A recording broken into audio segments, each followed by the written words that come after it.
Mga kabunyog, mga kababayan, napanood ko ang vlog ng isang DDS vlogger, Banat Bayata ang pangalan nito.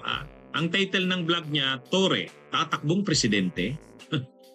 Pinag-uusapan na nila sa mga DDS kasi napabalita, posibleng tumakbo nga si Toreng presidente. Isa yan sa mga options, pwedeng presidente, vice presidente, pwedeng senador. Kung senador, halos sigurado na yan. Ngayon, bakit na parang pinag-uusapan sa mga DDS? Alam yata nila na anumang takbuhang posisyon ni Torre, presidente, vice presidente, senador, malakas ang tsansa. Kung lalaban si Sara Duterte, maglalaban sa kasi Torre, mabigat na laban 'yan. Kakuha yata ng itong mga DDS, parang biglang kinabahan, Ayan, yan kasi mga kabunyog yung ngayon. Hindi ko naman pinanood na yung buong vlog nung DDS vlogger. Pero sa title pa lang, talagang naka-headline, Torre, tatakbong presidente. Tatakbong presidente. Kahit ano pa kasing sabihin nila, galit na galit sila kay Torre, ay sa mamamayan ngayon, sa yung mga DDS, galit sila kay Torre, pinipersonal nila si Torre. Pero yung mamamayan, yung karamihan ng mamamayan ngayon, majority ng mamamayan, sympathetic kay Torre. Talagang nakita kasi nila kay Torre yung una, yung pinagmamalaki nila noon kay Duterte, tapang.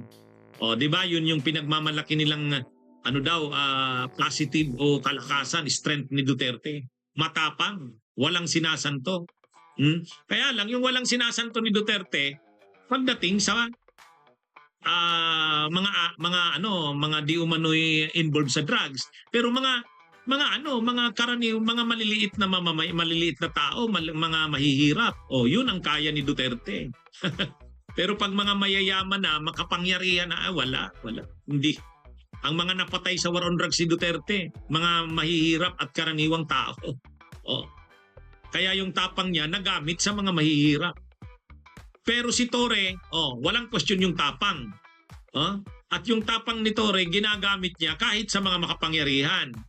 Kahit pa nga anak ng anak ng Diyos daw kahit pa nga daw siya, pag-aari niya pa daw ang universe. Wala kay Torre yun. Kahit pa siya, dating presidente, yun, wala.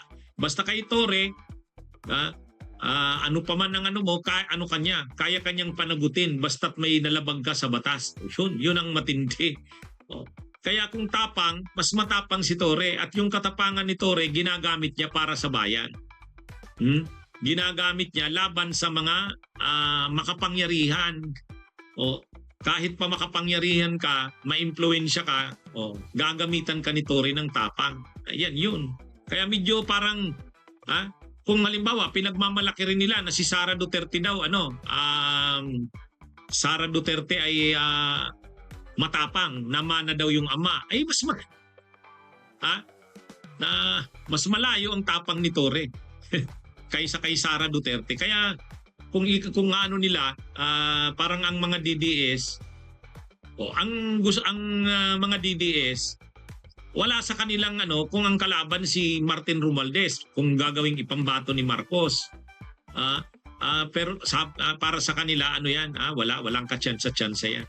Pero nung marinig nila si Torre na posibleng tumakbong presidente, yun, biglang naging usap-usapan biglang naging usap-usapan sa anay ng mga DDS. Kahit pa hindi presidente ang takbuhan ni Torre, vice president siya, kahit ni Risa or ni Leni, basta't magsanib-sanib persa ang Marcos at ang mga oposisyon, kumbaga yung kampo nila Leni, nila Risa, nila Laila, nila Torre, nila Magalong, nila Lacson, nila Soto, tapos pati ang kampo ng Romualdez at Marcos magsama-sama, wala, matatalo dyan ang manok ng Duterte. Sigurado yan. Kaya ano pa man ang buwan ni Torre, senador sigurado yan. Vice Presidente, halimbawa kay Risa or kay Leni, malakas yan. Lalo na kung susuportahan din ng Marcos at ng Romualdez. Kung hindi na magpapatakbo ang Marcos at Romualdez. Yan yung Kaya medyo nakakita sila ngayon ng ang mga DDS. Mahirap yata kung si Torre ang lumaban, parang mabigat. Pinag-uusapan ngayon. Mapapansin mo naman. Kahit anong kantsaw pa ni Sara, nila Baste, nila pulong kay Torre dahil galit talaga sila dito. Kahit anong pang-iinsulto nila kay Torre, sa ano ngayon, kahit naman saan mo tingnan ngayon, sinibak na nga si Torre, sinibak bilang PNP chief, pero nandyan pa sa kanya yung simpatya ng taong bayan. Kitang-kita mo naman. Kahit nga ang Malacanang, parang naramdaman nila, grabe ang baklas ng ginawa nilang pagano kay Torre. Kaya kahit yung mga DDS, parang hindi na nga sila pinag-uusapan ngayon, si Sara Duterte. Kay Torre nakapokus. Kaya yung mga political strategists dyan, ng kampo ng Duterte, naisip nila, sana wag namang tumuloy si Torre. O kaya wag yang sana magsenador na lang yan. Pag nag-vice presidente yan, halimbawa kay Risa Hontiveros or kay Leni, malakas yung tandem na. At pag nag-presidente din yan, malakas din. Kaya siguro yung mga political strategists ng DDS ngayon, nagre-readjust na sila ng kanilang mga strategy at tinitingnan nila ang malaking posibilidad na tumakbo nga si Torre sa 2028. Makikita mo naman yan, hindi na sila ngayon pinag-uusapan. Pinag-uusapan pa ba sila Sara Duterte ngayon? Sila Baste? Parang wala na nga, ang atensyon ng tao hindi na sa kanila. Ayan. Bunyog, bunyog, halikan na kasama ka. Bunyog, kapag buklod ay may pag-asa. Luzon, Visayas, Mindanao, isa ang pananaw. Sa bagong Pilipinas ang bunyog isisigaw. Bunyog, bunyog, bunyog.